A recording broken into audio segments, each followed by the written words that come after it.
You're welcome to Issues About Life and Religion. Hi, I'm Sarah. Hit that subscribe button. Sexual intercourse is not just about the intercourse, it has to do with extracourse as well. Before there could be intercourse, then there must be extracourse. Great minds discuss ideas, average minds discuss events, and small minds discuss people. I am your host, Kwesi Ado Sampo. You're welcome to Issues About Life and Religion. Hi, I'm Bryson. Hey, I'm Noah. Please subscribe now. Please subscribe now. Okay, so this one, it's like we are in a very modern, contemporary world, but our traditional thinking about the role of man and woman is still very old.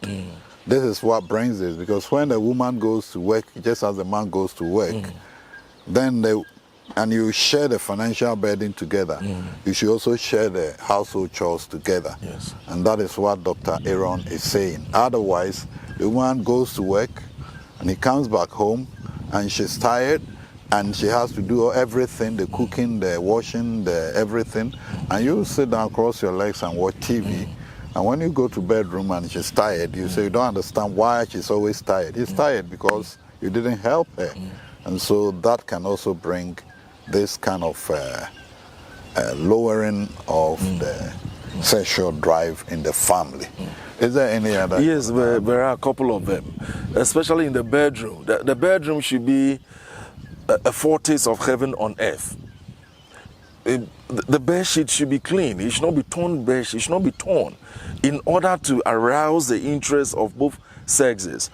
For us, especially as Christians, more of a time when people get married, especially women, they begin to lower the bar. They pull the bar down. When they begin to put cloth covering themselves all over, you see, you still would have to look fashionable. Fashionable, not just about being nude, but being fashionable at home. Make the room to be attractive. I mean, when you get home, put work aside for that moment. It is now time for you and your wife to enjoy yourselves. Now, a woman should, the Christian woman at home with the husband should be able to put a micro mini or a very short knicker, so that when she's sweeping, she can sweep with her back faced to the man in the morning. Because men are moved by visual images. Things they see are things that attract them. And the moment that is done, the man is already paralyzed in thought and is ready to make action. But when you are wearing maxi and all that, it becomes, and your hair is unkempt, it becomes difficult for the man to come to terms with what is happening in the bedroom. Now, when you get to the bedroom, anything about the kitchen, anything about official duties should be pushed aside. Be ready to take off your cloth and tell your husband, I can't wait to have you now. I'm ready for you. And the woman should be an active participant, not a passive one in sexual intercourse in a marital relationship. Not a passive one, active participant. If not, we shall continue to go through the crucifixion, and we are going through missionary for many years. And if you keep on doing the same thing every now and then, you are more likely to have the same results. There are other styles that could be done to make the bedroom a foretaste of heaven on earth, like jumbo jets, like flyover, like barrel. You are giving some information that we need to understand. Yes. Because I think you are using some terms that we need to understand. Sure. Yeah. Dr. Ajay is helping us to make our marriages and our sex life that sometimes can go stale more interesting and more active, but he's using some terms. So take your time, calm down. Yeah, you were talking of crucifixion and then missionary and then flyover. Yes. What is that? We don't know. I mean, these are sexual styles for which it does not just make the man to be the only active participant, but makes both the man and the woman to be active participant in that sexual intercourse. Now, for that to happen, then you need to know some of the sexual styles, of which it doesn't need the man to always be on top of the woman. That one is called... That is a missionary. Okay. We are crucifying Christ. Okay. And Christ was crucified over 2,000 years ago. Yes. There is a need for variation. So it sometimes makes a Christian marital bedroom to be very dogmatic and not active. It has to be a bit pragmatic, whereby some of the styles will have to come up. So the styles are... The jumbo jet. Okay, which one? How? It is about like trying to fly, where the woman tries to fly and the man will have to hit from back. Okay. Like wheelbarrow, where you have the lady's arms on the floor and her knees hanging, and the man holds the legs, the two legs from behind, and then hits from behind. All right. And this is also good for those with small penile size. Now, then you talk of the 360, where the woman sits on the man and then turns around, and then the whole body of the man is shaking. He has some microorganisms flowing through his body, and the chemistry, that is what calms him down. And when you do that for a man, in fact, all you need to give him is to either give him a cup of Milo or a cup of oats, and he will sleep like a log. He has no place to go. Now, because you have paralyzed him, his knees are weak, all he has to do is to sleep. But then, in our Christian marital relationship, more of the time we need the men always to do press-ups, because they need to strengthen their shoulders. Anytime they come in, yes, we are ready. And then we are ready, the women are ready. Say we are ready. Yes, if you want to do it, do it. So they only give you serve yourself. Yes, they give you serve yourself instead of being part to being, what do you call it, the meal being given to you while you're enjoying the meal in her arms. Now you are giving serve yourself. And this is some of the reasons for which our Christian women will have to take a particular interest in. If not, the slave queens will take away all the Christian men in the church, because the slave queens are ready to do all manner of styles. Before the men ask them, they are already doing it. That's very, very, very interesting. Yes. And I believe you have heard some very interesting styles that you should use. Do you have some more? the other one you said, the woman sits on the man and then she turns herself 360. 360. Yes. I don't get that one. Yes. Instead of sitting and facing you, while she sits and faces you now, gradually she turns. While you still have the penis in the vagina, she turns. And that is where the whole body of the man begins to shake. You have a certain eruption taking place in the body. Now, if the woman is very big, it will be difficult for the waist of the man, right? Now, this one is not done often because it's a variation of a style. Yeah. And this one, you also have to consider your heartbeat. If you have cardiovascular challenges, there's some of the styles you don't go in for, like wheelbarrow. It's very intensive. You don't go in for that. Now, if the woman is about 50, 60 years, you can also ask her to be doing wheelbarrow or jumbo jet. You have to vary that. You have to, in fact, sacrifice to go for missionary all the time, more of the time. Now, let's talk about the issue of frigidity. What is frigidity? Yeah. When you talk of frigidity, then we are trying to talk about issues that lead people not to enjoy sex at all. Frigidity could be in three portions. That is, someone who does not have the ability to have arousal at all. Someone who has the ability to have arousal with difficulty too. And the third one is that, look, this person, she doesn't have the ability to even reach orgasm. So the one cannot have arousal. One, now the middle one can have arousal with difficulty. Yes. But somebody can also have arousal, but he cannot have orgasm. And is frigidity peculiar to particular sex? No, frigidity could also be seen in men as well. Now, there are other precipitating factors to frigidity. It could be based on certain terminal ailment, either cardiovascular diseases, diabetes, other medication that people even take to help them manage some of their terminal ailment could also affect their libido. Now, sometimes trust would have been lost based on one person's infidelity. So it becomes difficult for the other person to have that arousal. All right? Couple of times companionship could have been lost long ago.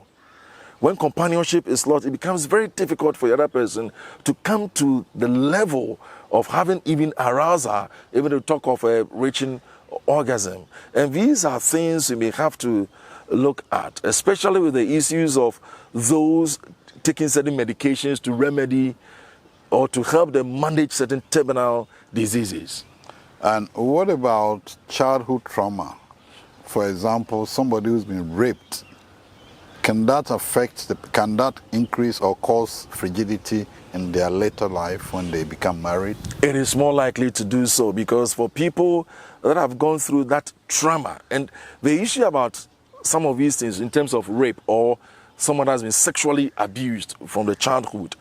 Now, more of the time, what it happens is that the perpetrators are jailed, but nothing happens to the victims. Yeah.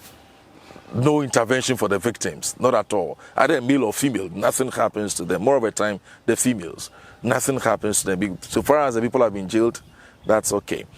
But 2 days after such traumatic events, it's very acute. The people are going through acute trauma. And there is no intervention, because you think that, okay, jailing the other person, the perpetrator, is fine. But then when it gets to 4 weeks, then you're having delayed. When it moves to 6 months, then that is where you begin to have delayed post-traumatic stress disorder. And people beyond that begin to exhibit the disorderliness of the trauma which they have experienced. So you have older women, because the whole thing has been stored in the unconscious mind. Once in a while, it comes to, there's a conflict between that and the conscious, and then the subconscious begin to disseminate that. So the moment there's a stimuli, then they begin to pull out. All right? However, some also, on the other hand, want to vent their anger on men and will go to the extreme of having multiple sexual partners, punishing them for what was done to them. So a couple of times, or more of a time, trauma from young ages could affect them in the adult ages. For the medical condition ones, there is really nothing much that can be done. Yeah. But for people who are suffering PSTD because of childhood or earlier issues that they had, acute trauma that they had, can something be done for them? I mean, by counseling, what can be done for such people? Yes. There are a couple of counseling outlets, and there are counselors that will be able to help them to come out of this issue. Not only counselors, you could also have what do you call it? Psychologist. Sure, to be there for them, and then you may have medical doctors also to help them in case there is a need for medication. What I forgot to add was that even for those taking certain medication that has affected their libido, and then some of them could be just antidepressant. Yeah. Some of that antidepressant could also affect their libido. So it is important that for these ones that are going through some of these situations and are depressed, they should have a new thought of mind, vary their lifestyle, and not be overly dependent on antidepressants, because antidepressants could also be addictive and could also affect their libido in the long run. Let's talk about frigidity that has to deal with there's arousal, all right, but they cannot have orgasm, especially the ladies, because I have experienced in a counseling situation a lady telling me that throughout her life, she has never had orgasm before. It's about 50-year-old lady, married. And these are things we don't really talk about in church. It looks like sex, talking about sex is kind of like a taboo in church, so we don't talk about this in church. And for such a lady, what does he have to do? What can counseling do to help such a person? Great. In our socio-cultural environment, talking about sex is more or less like bringing the heavens down to earth. So people do not want to talk about issues pertaining to sex, but it's an essential part also that we need to address. For someone of such, counseling can help the person because she is not the only person. There are people that have been married for many years and have not reached orgasm in their marital relationship, in their sexual life. Counseling will send new information into her unconscious mind, make her begin to think anew and get more involved, that it should not always be the first act of penetration, that they should sometimes move away from their location, move away to maybe a breeze somewhere else from the hustle and bustle of their immediate environment, try to change the environment, not necessarily that evening having sex, but then could just go on, talk, discuss issues that really does not pertain to financial matters, but talk about themselves, have foul play, enough foul play, and then go to bed without penetration. Then over the days, as they live in a relocated environment, you realize that then the move will come, because more of the time, some of our women that do not reach orgasm have issues even exposing their nakedness to their husbands. Because when they are from the bathroom, their husbands come in and they are dressing up, they cover themselves because they want to keep themselves for Christ. However, they forget that they are married, and the marital relationship, just as Doc you read, they were both naked, both vulnerable to each other. So at that point, the person will have to open up. So counseling can help such a person. And the person will have to also change her mind, appreciate the man she is staying with or she is putting up with. And there's one thing, Doc. It is a reason when you started, you said, we are talking about sex in a marital, Christian marital relationship, not before marital relationship. Some people might have explored so much with sex that by the time they got on board in a marital relationship, when they met this Christian young man who may be a prayer commando, a spiritual bulldozer, he knows next to nothing, and then marries her, now goes in there and realizes that this guy is really a novice in all these things. Some of these people who do not reach orgasm will want to really live past occasions before they have it because of their past experiences. But if you have never explored before, you have never experimented before, that is the only size you know, that is the only style you know, and you enjoy it. But those one, people are reliving all other men on their thought processes, begin to affect their orgasm. Because while they are with you, they are thinking of other people. It is imperative that for those that have not explored, those that are still not had any sexual intercourse with any person and they are not married, it is imperative that as much as you can, you try to abstain. Okay. I have a final question before we come to the end of this very interesting. Ladies and gentlemen, our resource person today is Reverend Dr. Aaron Ajay, a pastor and a lecturer in counseling psychology at Central University, the Department of Theology. So he's a colleague.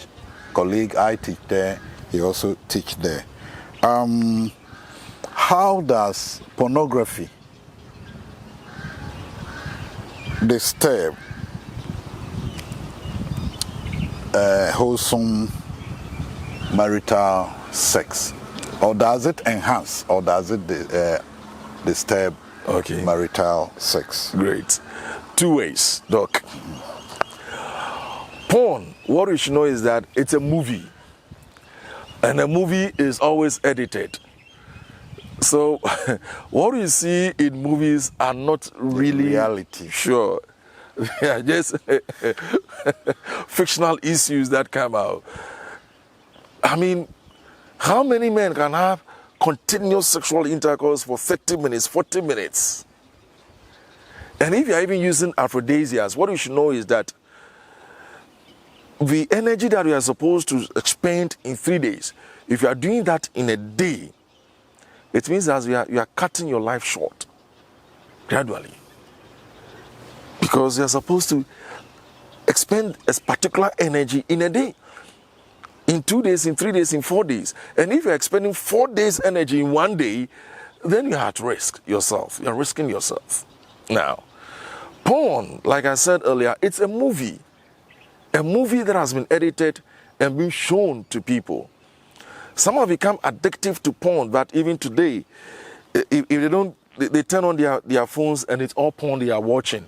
Whatever they do, it's porn. If you check their PC, it's porn throughout.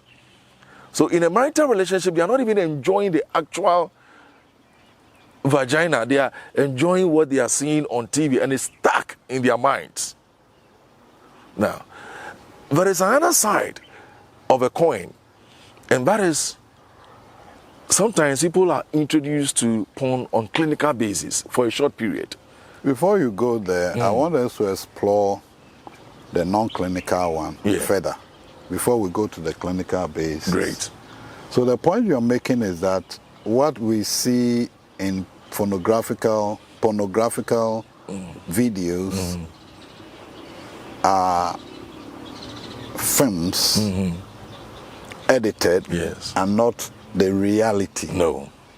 And so if a man watches that and he goes home and he wants to do exactly that with his wife, he will have a problem. Or with the husband. Both will have a problem because he thinks that what they are doing there is nicer and more powerful than what he can do. Yes. And so he's not even enjoying what he has. It's just like we see films and we think that when we go to the United States, there is no inner city there. Everything is glory and beautiful. And then when we go, we are shocked because they have Nima in some of their states. Yes. But they have edited all that out. And so that's exactly what porn is. Yes. It's not the reality.